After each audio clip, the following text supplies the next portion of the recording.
I got so much motherfucking design on right now. Break it down, bring it back, make it clap. I got 3 old thoughts, new guap, where that day. Bitches on my line, and you know.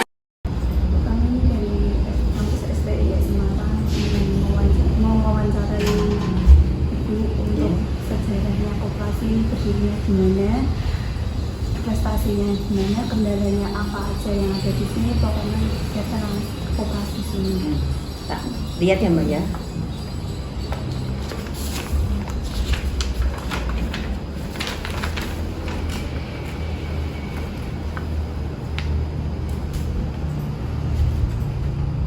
Oke, iya. Langsung ya Bu. Iya. Boleh kenalan dulu Bu. Iya. Nama saya Desi Yulianti dari Koperasi Al-Anasya Mandiri. Ya, jabatan saya manajer. Sudah lama Bu, berada di sini berapa tahun? 11 tahun. Oh, terus bergabung di sini dari itu awal total? Enggak, dari awal. Ini koperasi berdiri semenjak ada 19 tahun. 19 tahun, cuma ini baru ganti. Jadi kan dalam koperasi ada apa namanya golongan-golongan, ada yang simpan pinjam, ada yang itu. Yang dulunya kita koperasi jasa transportasi, terus ini baru beralih ke simpan pinjam. Beralihnya itu sejak kapan Bu? Tahun kapan?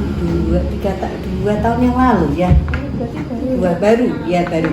Tapi kita jalan di simpan pinjam sudah dari awal. Jadi kita dulunya kita jasa, ya merangkap. Terus ada kebijakan baru kan dari Kementerian Koperasi, kalau golongan itu harus digolong-golongan sendiri. Terus kita pindah di tahun 2021. Jadi beralih ke simpan pinjam, khusus simpan pinjam. Dan koperasi jasa itu masih jalan, cuma sudah kita beda nama. Terus tujuan koperasi ini apa Bu? Tujuannya biasa. Yang namanya koperasi itu kan milik anggota, mensejahterakan anggota ya. Kalau boleh tahu struktur organisasi koperasi ini apa? Bagian strukturnya kita memang nggak dipasang sih ya Mbak ya, tapi kita mulai dari anggota, pengawas, ada manajer membawai sekretaris, bendahara, dan yang seperti karyawan-karyawan. Jumlah anggotanya sini berapa Bu? Anggotanya sekitar 200-an lebih. Keuntungan koperasi ini apa Bu? Keuntungannya kita kan setiap akhir tahun gini bagi SHU. Jadi kita tetap keuntungannya, kita kan tidak ada usaha retail, tidak ada apa-apa ya, keuntungannya itu laba bersih setiap itu SHU. Yang kalau di kayak nggak ada, maksudnya yang aset-asetnya nggak ada yang buat penyewaan. Oh enggak ada, kita murni simpan pinjam. Iya, jadi hanya SHU. Di sini ada kegiatan rutin koperasi nggak? Enggak ada sih Mbak. Kita rutinitas harian hanya funding, lending, hanya itu, tidak ada. Mayoritas anggota sini Kita kan dekat pasar ya, jadi target kita memang market kita di orang pedagang-pedagang, terus kita mulai di instansi sekolah-sekolah gitu kan. Biasanya kalau fundingnya di sekolah-sekolah. terus perkembangan koperasi ini sekarang gimana Bu? Untuk ekonomi sekarang ya Mbak ya, ini kita musim ini ya, setelah corona ya, kita bukan jalan di tempat, kita ya pelan-pelan, tidak seperti yang dulu sebelum corona. Itu kan kita bisa, dan kepercayaan orang itu juga sudah ndak segitu kayak dulu lagi. Karena pas corona juga banyak koperasi-koperasi yang kolab kan. Jadi kan mereka juga berpikir aman nggak? Kita kan nggak ada penjaminnya, kita nggak ikut OJK, kita dinas ya, kita ikutnya dinas UMKM dan Perkoperasian Kendal. Ya. Tapi sama ini mengalami penurunan apa kenaikan selama Kita naik turun. pandemi? Kalau pas corona kita mengalami penurunan. Kalau ini sudah mulai naik sedikit, stabil tapi nggak yang drastis enggak. Tapi nggak turun banget gitu. Enggak. Kalau sebelum corona gimana sih? Sebelum corona kita masih itu kan ya itu karena kepercayaan banyak operasi yang kolab, terus kepercayaan orang untuk menyimpankan anggota mau nyimpen uang kan aman enggak ya. Nah itu mau pinjam juga kita juga yang pelaku koperasi juga amanah enggak orangnya kan kayak gitu ya. Kayak nyeleksi lagi gitu. Iya benar. Terus gimana koperasi ini dapat mempengaruhi pertumbuhan ekonomi masyarakat sih? Untuk itu kita kan dari segi fundingnya ya, segi funding mungkin dari pedagang kan bisa menyisihkan uang disimpan di sini biasanya karena kita warga Indonesia kan Mbak. Kalau lebaran bisa diambil, kita kan ada tabungan berbagai macam produk kan, ada tabungan hari raya, ada tabungan kurban, ada. Jadi memudahkan mereka untuk bisa menyimpan uang, bisa ya intinya kita membantu mereka, kita juga dapat modal dari mereka kan. Intinya koperasi kan modalnya memang modal dari anggota. Terus manajemen pengelolaan simpan pinjam di koperasi ini Kita yang pasti pakai program ya Mbak, jadi lebih detail, kita terprogram, kita bukan manual, jadi untuk kesalahan untuk itu kita juga tidak begitu banyak. Terus permasalahan apa yang sering muncul? Kurang modal Mbak, gimana?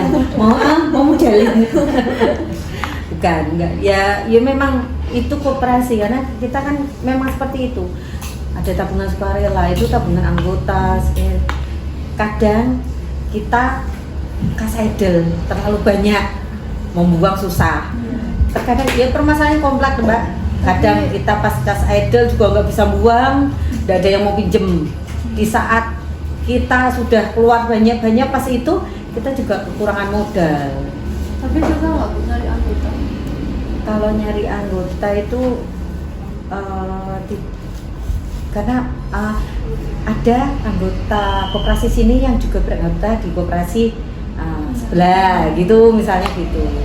Jadi biasanya sekarang modelnya sekarang ya Mbak, itu kalau mau jadi anggota itu kalau mau pinjam itu baru mendaftarkan diri sebagai anggota kayak gitu. Berarti bisa kayak ini gitu apa? Iya, enggak. Jadi kita selektif, benar. Kita selektif aja. Terus dampak positif dan negatif koperasi ini dalam peningkatan atas kemudahan usaha di masyarakatnya. Untuk perputarannya bagi mereka menguntungkan kan, untuk itu menguntungkan. Ya timbal balik kita dapat modal, mereka juga dapat menyimpan dengan asas kepercayaan tadi. Jadi PR kita hanya cari nasabah anggota yang ya modalnya iming-iming gitu. Kita jelaskan. Di sini kan kita punya calon anggota, terus dijadikan anggota. Tapi itu juga nggak Bu? Kalau ada yang hilang gitu nggak? Kalau anggota sudah anggota tetap kan dia kalau keluar rugi juga. Kan itu SHU harus keluar semua, jadi sudah nggak jadi anggota. Terus fasilitas koperasi dia sudah tidak bisa menggunakan gitu. Fasilitas ini apa aja Bu kalau boleh tahu? Ya pinjaman. Pinjaman. Ya pinjaman. Terus penghargaan apa yang pernah dimulai di koperasi ini Bu? Maksudnya penghargaan dari dinas. Iya. Kalau ini kan baru ya. Kalau dulu pas jadi jasa selalu ikut itu pas jasa. Ini yang dibilang ini aja ya yang simpan pinjam ya. Ini belum sih Mbak, kan nggak ada itu. Tapi kalau yang dulu Bu? Kalau yang dulu itu ada lomba administrasi yang bagus gitu. Sekarang nggak Nggak ada. Dari dinas nggak ada. Paling kalau dari dinas itu diklat gitu. Uji kompetensi. Ya cuma menaikkan SDM kita, koperasi-koperasi kecil, kayak gitu. Sudah. Tapi kalau nanti boleh minta nomor WA-nya soalnya kalau ada kendala-kendala kalau mau belajar kayak sejarahnya misalnya. Untuk tahun ini semua koperasi satu Indonesia harus menyatakan self declare. Pernyataan bahwa kita berdiri sendiri, mandiri. Kalau tidak, kan ada dari kementerian itu di bawah 500 juta itu kita harus merger sama koperasi lain. Jadi modal kita kan nggak cukup, yang di bawah 500 juta itu kan nggak cukup, itu harus merger dengan koperasi lain. Jadi nek sing udah kita 2M ya Put, itu harus ditarik sama OJK kan, makanya kita tahun ini per 15 Oktober kemarin harus menyatakan self declare. Jadi semua satu Indonesia. Nek enggak ya udah itu ikut di naungan OJK.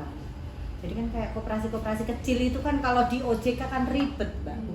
Bukan karena kita enggak mau prosedurnya, tapi karena koperasi kecil itu lingkupnya sangat kecil. Kita kan lokal, kita kan hanya Kendal. Ini kan kita sudah tidak bisa merambah ke Semarang. Kita kan lokal, jadi kan agak susah juga. Terus untuk pelaporannya kita terkadang terkendala SDM dari kita sendiri. Jadi itu harus persiapan. Kalau memang kita mau ke OJK, kita kan persiapannya banyak, PR kita banyak. Sedangkan itu tidak kita kayak dari dinas koperasi, makanya sering memberikan diklat gratis di koperasi kecil. Jadi diklat terus ada uji kompetensi. Sekarang kan minimal modal buka koperasi awal 500 juta, padahal di tahun lalu itu hanya 15 juta. Terus menjamur kan koperasinya banyak banget. Nah, terus ada kebijakan yang 500 juta, makanya yang modalnya di bawah 500 juta itu harus merger gitu. SHO kita naik turun, kita nggak ada patokan kan. Kita rahasia itu Mbak. Nggak naik turun kita nggak itu Mbak. Jadi omset kita itu kalau SHO kan masing-masing ya, anggota ini kan beda-beda. Yang pasti kita berapa persen memang untuk SHO, 60% untuk SHO, 40% untuk operasional. Itu ya, jadi kan ada karyawan yang harus dibayar, ada pembiayaan kayak listrik, kayak itu, kayak pembiayaan perawatan kan ada. Misalnya kita di simpan pinjam, dan kita bukan kayak KPRI, kita bukan dari instansi, kita mandiri. Ya, itu. Ya sudah, apa lagi? Ada lagi? Ada lagi. Tapi itu ikutnya semenjak itu koperasi yang lalu. Yang lama, bener. Kan dulu jasa kita ternyata ada teguran dari dinas bahwa koperasi jasa tidak bisa jadi satu dengan simpan pinjam. Namanya harus diganti. Kalau mau koperasi usaha itu bisa, kan koperasi macam-macam Mbak. Ada koperasi usaha, simpan pinjam, koperasi jasa, koperasi konsumen, koperasi karyawan. Tapi sini pilihnya lebih ke mandiri. Ya, koperasi simpan pinjam. Kalau bergerak di jasa lagi, misalnya itu jalan nggak sih? Jasanya masih jalan, Jasanya tapi bukan kita yang menjalankan, tidak bisa digabung. Jadi satu naungan tidak bisa ada dua izin usaha. Kita kan harus ada badan hukum ya Mbak. Jadi badan hukumnya sudah beda, ketuanya harus beda, pelakunya harus beda. tidak boleh satu koperasi ada dua manajemen, tidak boleh. Nggak bisa. Berarti yang koperasi jasa yang kemarin itu berdiri sendiri. Iya. Tapi di sini juga, maksudnya daerah sini. Iya, daerah sini. Koperasi jasa itu menjadi apa? Jasa transportasi, transport. Jadi kayak ada trayek, pembelian trayek, perizinan trayek kayak gitu kan, ada bis yang jalan di sana kan harus ada trayeknya, ada koperasi yang menaungi. Koperasi itu buat wadah ya, kayak kalau jasa ya kayak gitu. Jadi ada naungannya juga. Tapi hampir sama kalau sama simpan. Beda, administrasinya, manajemennya beda. Kalau simpan pinjam memang kita manajemennya kan memang ini ya. Kalau yang itu hanya melayani anggota-anggota yang dari jasa. Kalau itu biasanya kalau jasa transportasi yang dulu kita jalankan supir, net, kayak gitu. Ini jam jasa. Ya. Di sini kebanyakan anggotanya jadi mayoritas dalam pasar. Iya, karena kita kan deket pasar, Mbak, deket pasar.